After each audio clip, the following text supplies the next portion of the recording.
মা মা শব্দের অর্থ হয়তো কাউকেই বলে বোঝাতে হবে না। আমাদের জীবনের সব জায়গায় আমাদের বাবা মার অবদান কিন্তু সব থেকে বেশি।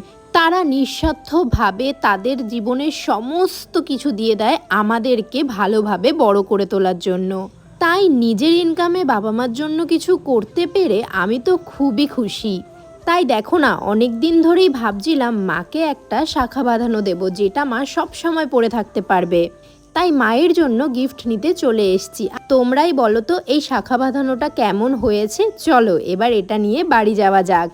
আর বাড়িতে এসে তো ওই আরেক কাণ্ড, মাকে যখন আমি শাখা বাঁধানোটা দেখালাম মা তো অঝরে কান্না করে যাচ্ছে। দেখো এটা কিন্তু দুঃখের না, এটা আনন্দের চোখের জল। আর আমি ভগবানের কাছে অনেক কৃতজ্ঞ যে তিনি আমাকে এমন একটা সুযোগ করে দিয়েছেন যেখানে আমি আমার ইচ্ছের পাশাপাশিও আমার বাবা মার ইচ্ছে পূরণ করতে পারছি। ভালো থাকুক পৃথিবীর সকল বাবা মা। চলো টাটা।